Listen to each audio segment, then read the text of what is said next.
Mistress Lys, Commander Aldin, it gives me great pleasure to formally welcome the city-state of Ala Mhigo to the Eorzean Alliance.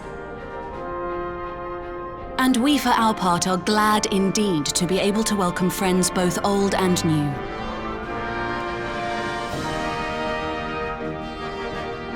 Lord Hien of Doma, at your service. Pray, accept my heartfelt thanks for your generous invitation. My Lord Hien, pray, tell us how things stand in the east.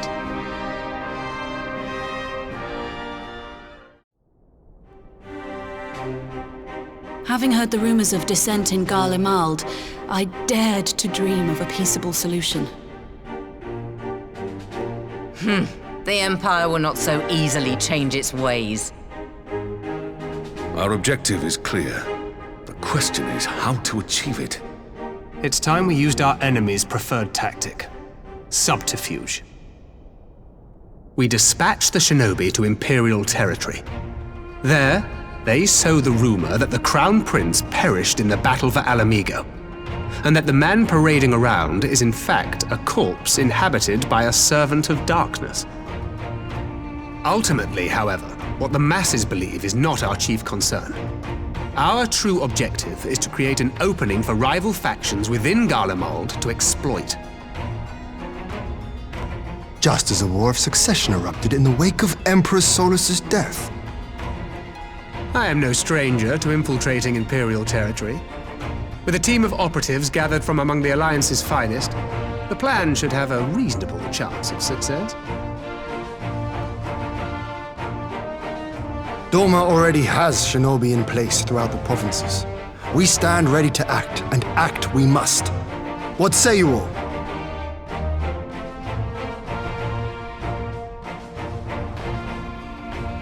I'm for Master Thancred's proposal. We shine a light upon the Ascian and test the Empire's unity. 'Twas his plot that scuttled Doma's negotiations, was it not?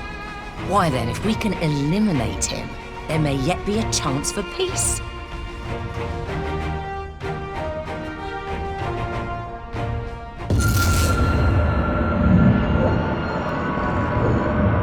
That way. Sorrow.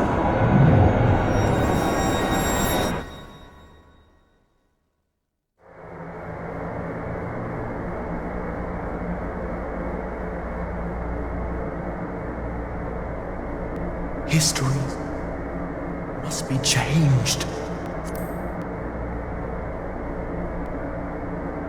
Ahead looms a calamity. Ahead looms light, expunging all form and life. Twin dooms only you can forestall. Only you. What's the matter?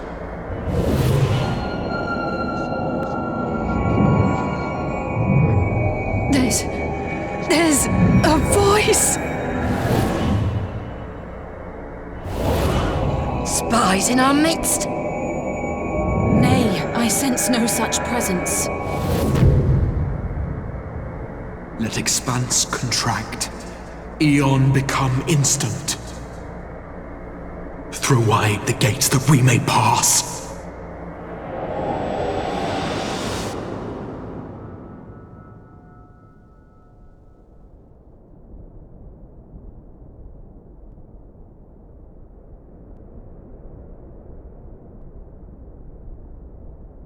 Is it over? Master Thancred!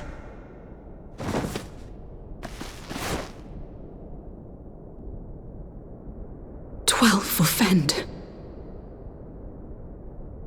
Bear him to a private chamber. Have every healer make ready. Swiftly!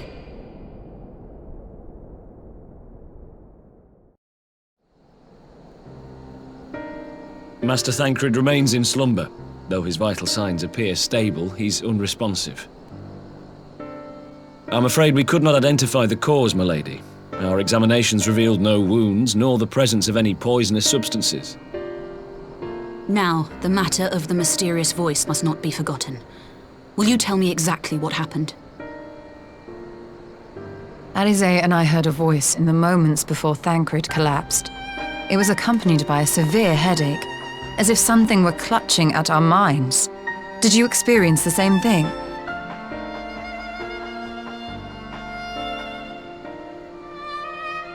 So, in between the voice and the pain, you felt as if you were somewhere else entirely.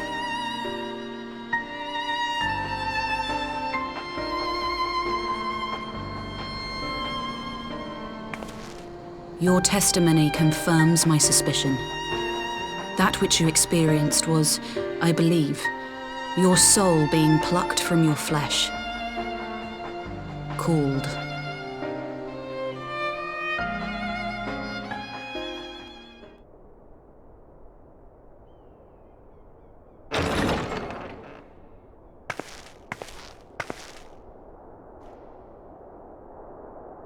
Urianger!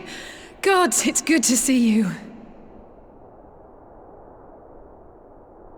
Would that our meeting were under happier circumstances. You heard it too, then?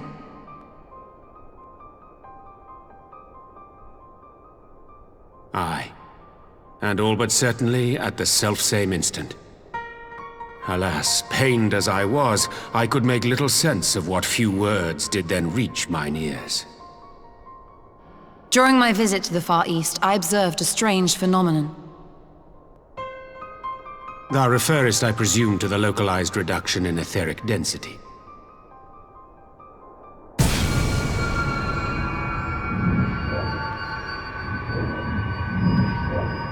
The voice. It calleth to me once more.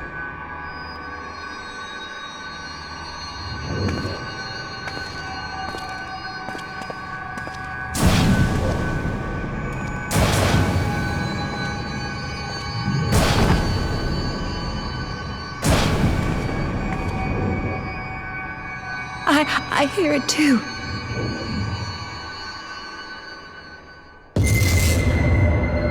Only you. Only you. No! Ishtola! Urianger! Throw wide the gates.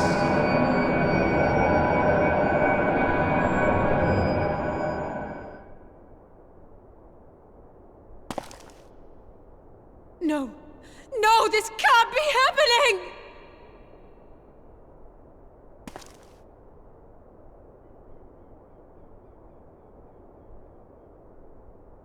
Y'shtola! Urianger! Open your eyes!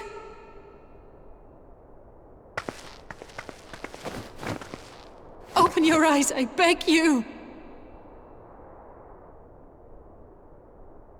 Say something! Anything! Not again. Please, not again.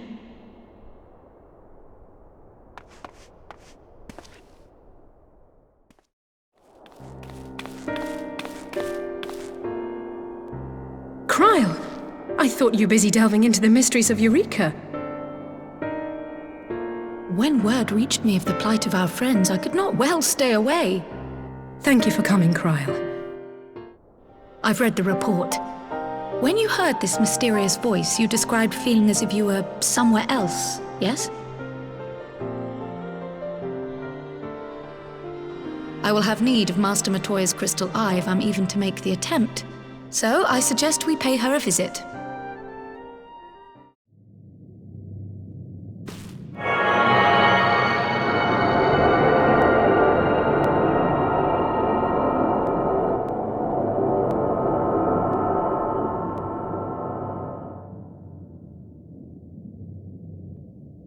What is it?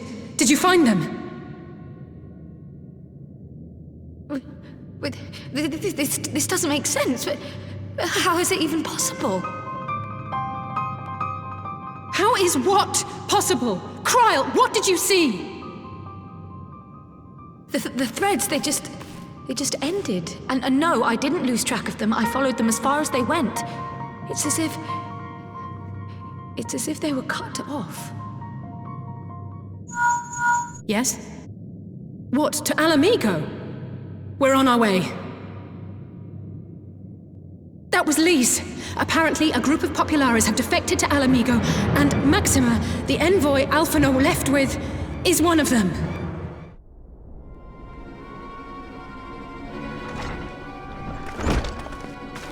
I'm sorry to drag you halfway across the realm, but when Maxima mentioned Alphinauld, I thought you'd want to hear the news in person. Ah, we meet again. What happened to my brother? Where is Alphinauld? Never fear, my lady. Your brother was in fine health when I took my leave of him. I shall endeavor to explain events. While crossing the burn, we were fired upon by the Emperor's personal guard, and we would have perished there and then were it not for the intercession of a third party, a band of mercenaries whose leader claimed to pursue a vendetta against the Ascians. This shadow hunter, as he styled himself, then escorted us out of the wastes to relative safety. Upon arriving back in civilization, I gathered my Populares colleagues and prepared to flee the Empire, but Master Alphinauld asked to accompany them all the same. Well, at least he's not lying in a heap in the burn. Since parting company with your brother, we've been engaged in a game of cat and mouse with the Emperor's guard, until we finally arrived here in Ala Mhigo. During the course of our journey, we heard tales that an entire rebel army had been slaughtered in the space of a single night. I have also heard reports that several companies have withdrawn from their designated provinces and begun marching westward. It is my assessment that the Empire's forces are mobilizing for a large-scale military engagement. Westward? You mean they're getting ready to invade Ala Mhigo? We knew this was coming, but not that it would be so soon. Dispatch messengers to the Alliance leadership requesting reinforcements, and send word to our officers in the field to hasten completion of those border fortifications. Prepare to meet the Imperials head on!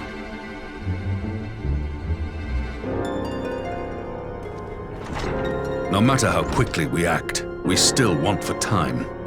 When the enemy comes into view, our best recourse will be to open negotiations with their commander, and see that the ensuing proceedings take as long as possible. Would you and Alize head to Doma and let Lord Hien know about this? I'm sure he'll want to hear about Alphinauld too.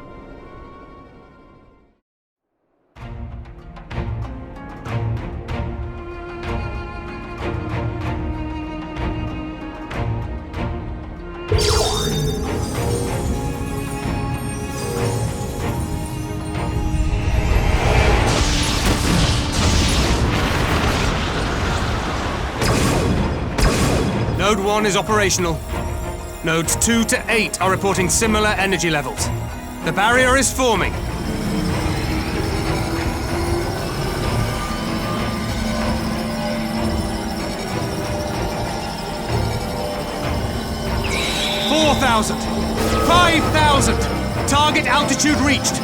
The barrier is holding steady at 5,000 yards. We've done it!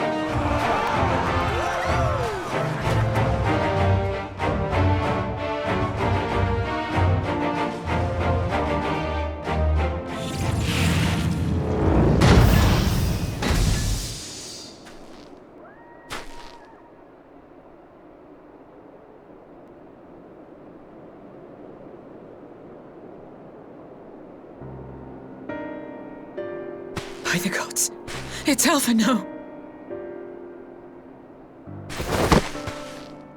What are you? Let me go! He has my brother! Lower the barrier!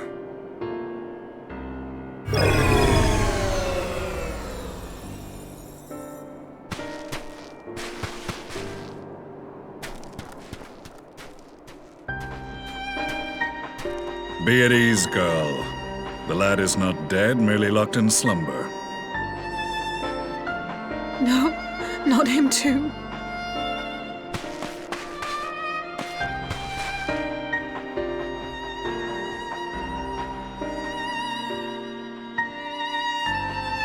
We could identify no cause and found no remedy. Thus I sought to return him to Doma, and into the arms of Lord Hien himself, it would seem. It is a day for fated reunions. Would you not agree, adventurer? Or should I address you as the Warrior of Light?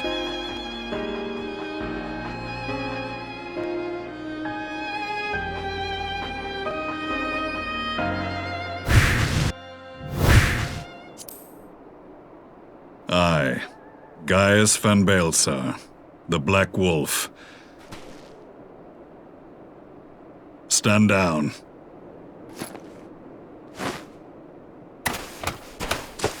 The Black Wolf has shed his pelt, never to return to Garlemald or her legions. I live now only to exact revenge.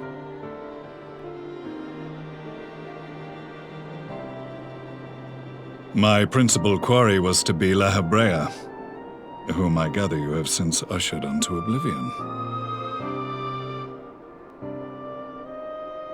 But so many more remain. Long as their kind lurked in the shadows, laboring to sow chaos throughout our world, I would see each and every one dragged into the light and put to the sword. Among the Ascians, the black-masked ilk are subordinate to those who wear red. This you already know. The first was La Hebrea, who plagues us no more. There is also the white-robed Elidibus, and the elusive Emmet Selk, about whom little is known. As I assume my brother told you, we have evidence to suggest that an Ascian now walks in the body of the Crown Prince. Have you identified this interloper? Elidibus seems the most likely culprit. As emissary, it is his role to maintain the equilibrium between darkness and light. As a leader of the Ascians, he is one of our primary targets. It was on the trail of this very prey that the boy and I came across the scene of a failed uprising. They had been slain by Black Rose, an alchemical invention of the Imperial Army. When I yet served as legatus, I ordered its production halted, and all stockpiles destroyed. Toxic gas is not a tool of conquest, but of extermination. We infiltrated the production facility and destroyed all existing stores of the chemical along with the plant itself. But the tale does not end there. Within that same facility was a chamber filled with devices of elegant design. Cloning technology, we realized. And what should we find in each and every incubator? But a young Emperor Solus. All of which prompts the question, were the Ascians responsible for these abominations, or was it the will of the Emperor? I must know which hand guides the Empire. It is time I return to the hunting of shadows. We shall meet again, Warrior of Light.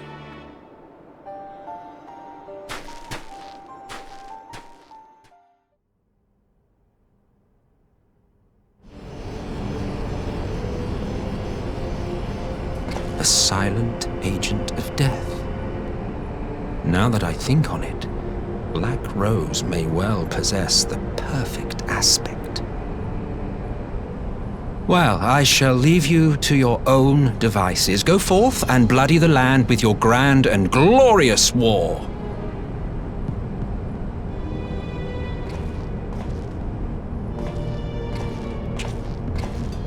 While you do what, precisely?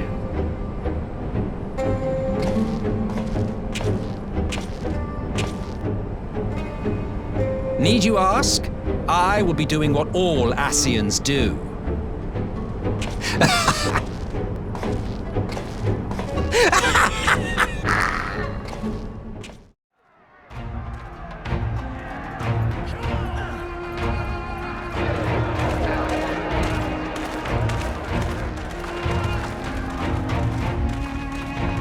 We're grateful for your support. Thanks to the efforts of our allies, it won't be long before we've established defensive positions on this front as well. Oh, speaking of Garleans you didn't expect to see, we have a tale of our own, as it happens. When we sent envoys to the Imperial Army to request talks, they returned with the message that Varis Zol Galvus would be attending. The meeting will take place on the border. Anticipating an early assault, we mean to position the bulk of our forces nearby. The Alliance leaders should already be on their way.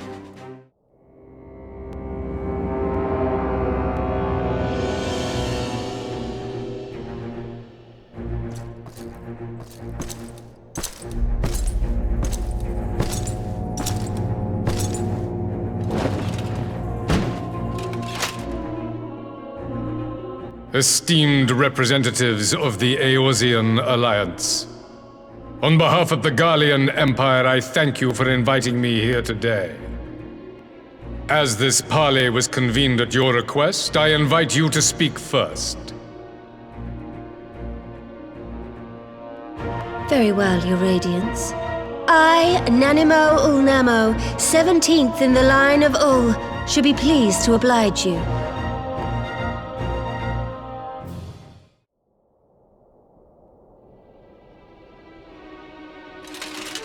We brought order and stability to your lives. This madness and bloodshed is of your own making. You broke the peace, not Garlemald. Peace? Order? You kill our peoples, despoil our lands, take everything that is ours. And what? You expect us to lick the boot that grinds our faces into the dirt?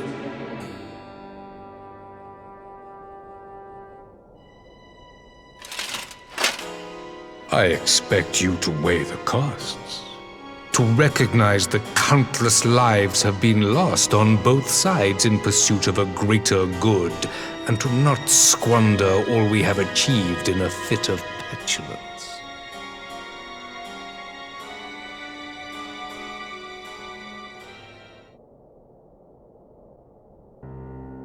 There was a time when Garlemald too lacked a leader of conviction. Weak and unable to wield magic, we were at the mercy of the strong from whom we sought refuge in the bitter cold of the north.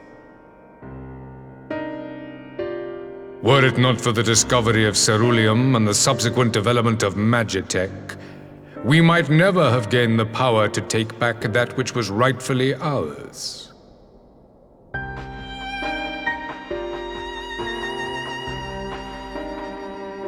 You speak as if your people were the first to have been driven from their homes.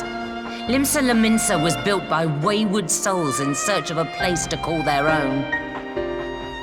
So saith the pirate. Am I to believe that you simply asked the kobolds to yield up their lands and that they were happy to oblige you?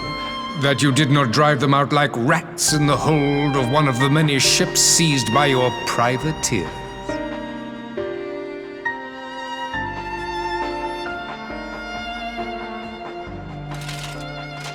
I came here in the hope of finding some speck of common ground, but I see now these discussions will accomplish nothing. Solus Zol Galvus decreed that they were to be eradicated. To this end, he began a campaign to unite all lands under the Garlean banner, after conquering all the lands that lay between. What is more, I am quite certain the practice of summoning was not nearly so widespread in the days before the Empire's founding. But to distract from what? Why are you really waging this war?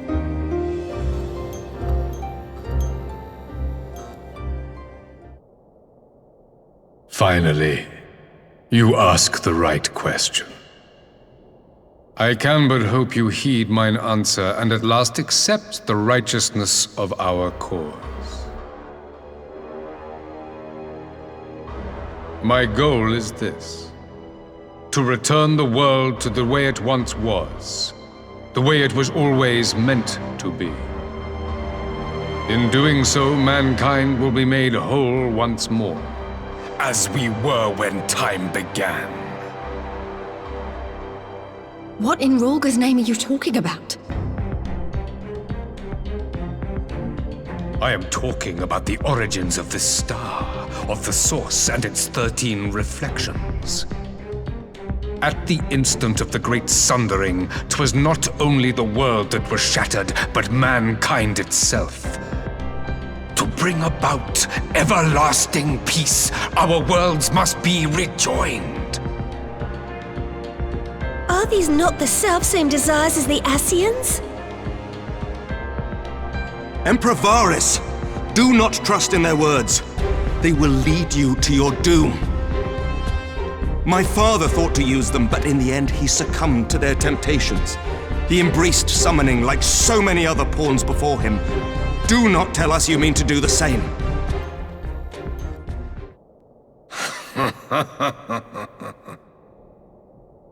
To be a pawn, free from the burden of choice, would be a blessing.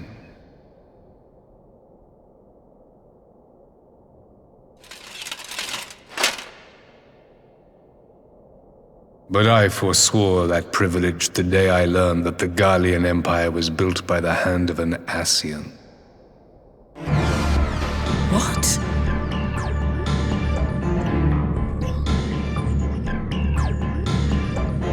Yes. My grandsire, the former emperor, is of their number. And who better to build an empire capable of bringing about the calamitous change we desire? Would you condemn me for this alliance, for bowing to the will of these shadowy masters, when the prize is true and lasting peace?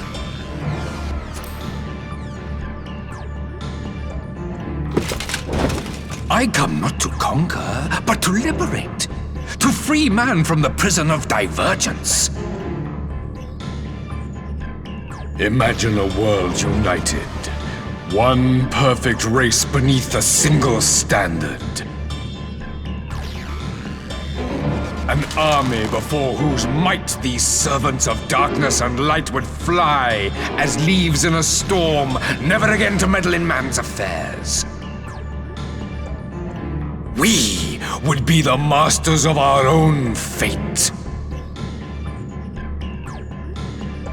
I bid you join me. Not as subjects of Garlemald, but of a new nation. And together we shall win freedom for ourselves and generations yet unborn. You want to trigger another half-dozen calamities? You can't be serious!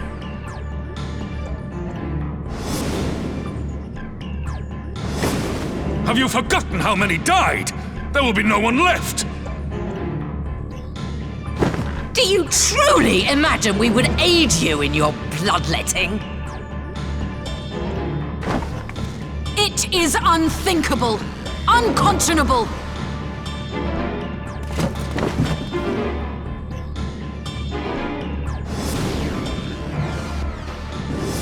But what of the other worlds, your radiance?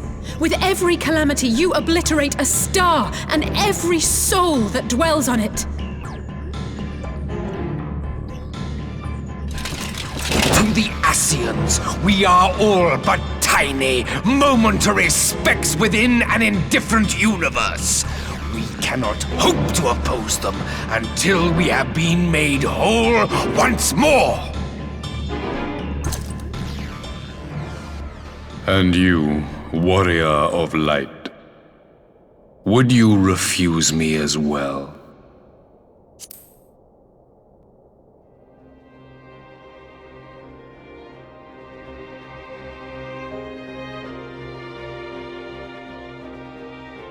You Eorzeans never cease to disappoint me. Though I suppose I have only myself to blame for expecting more from savages. This discussion is at an end. I bid you make ready for our next meeting. It will not be at the negotiating table.